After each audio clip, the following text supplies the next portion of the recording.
Hi, thank you.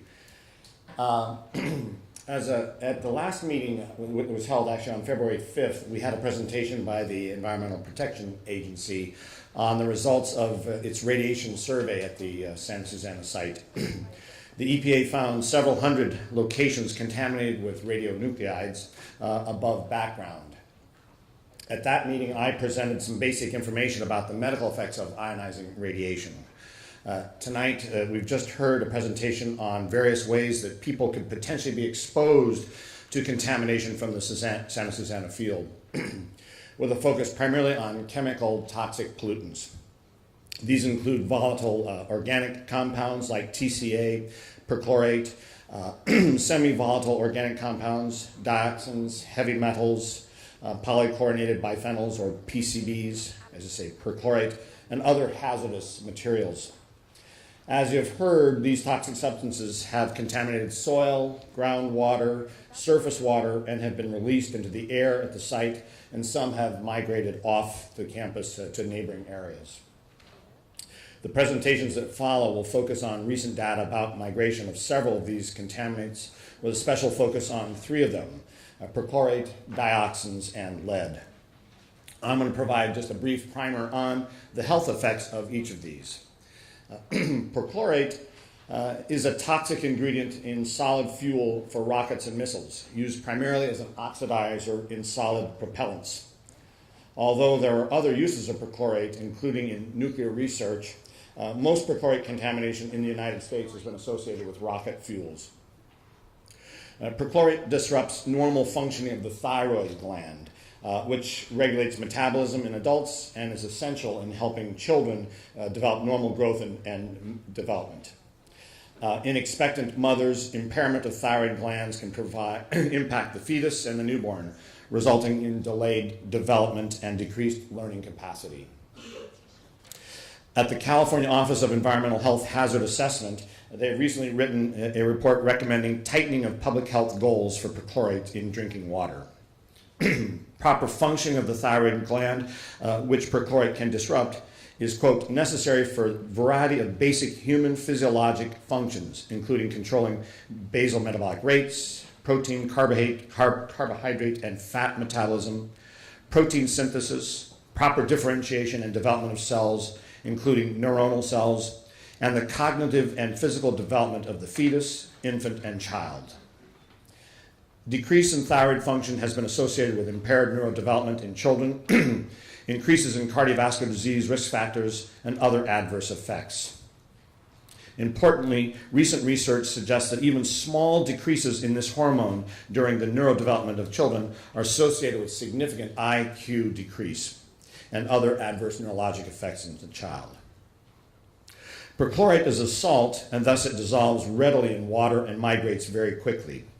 It generally migrates faster than most of the other contaminants, and thus is often the leading edge of contamination migration. In other words, perchlorate may arrive off-site locations faster than other pollutants, with the slower migrating pollutants following. It can persist for long periods of time in groundwater and surface water. Perchlorate is increasingly found as a contaminant in groundwater, surface water, and soil.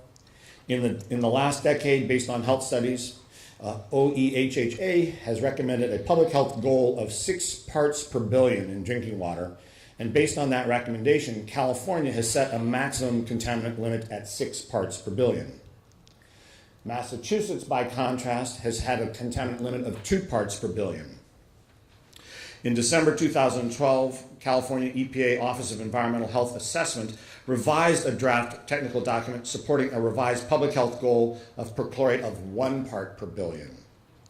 This goal was based upon findings that prior research had not taken properly into account about the consumption rate per body weight of infants who are extremely vulnerable to negative health impacts of the perchlorate.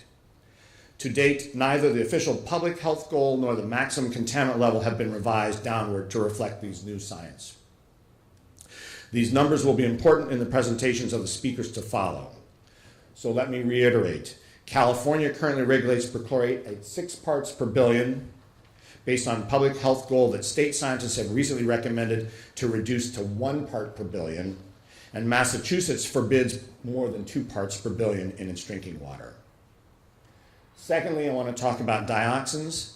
According to the World Health Organization, dioxins have been described in the dubious designation as belonging to the World Health Organization's dirty dozen, a group of dangerous chemicals known as persistent organic pollutants. They are of concern because of their high toxic potential.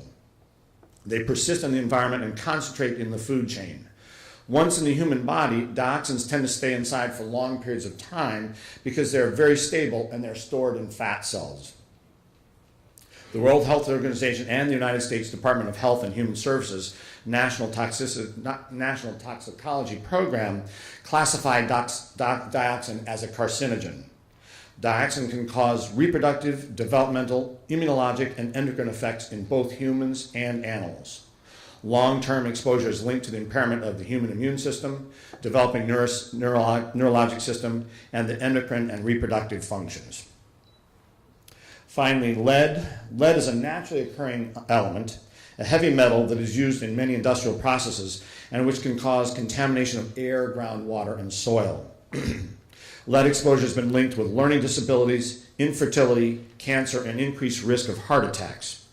It can cause serious damage to children's intellectual and behavioral development and can cause blood and brain disorders. It interferes with a variety of blood processes and can be toxic to many organs, including tissues, including the heart, bones, intestines, kidney, and reproductive and nervous systems, in addition to the hematologic system, causing significant anemia. Lead poisoning typically results from ingestion of food or water contaminated with the lead, but may occur after accidental ingestion of contaminated soil or dust. There is no safe threshold for lead exposure, meaning there is no known sufficiently small amount of lead that it cannot cause harm to the human body, none. Our next speakers will discuss the migration of these contaminants from the Santa Susana field. Thank you.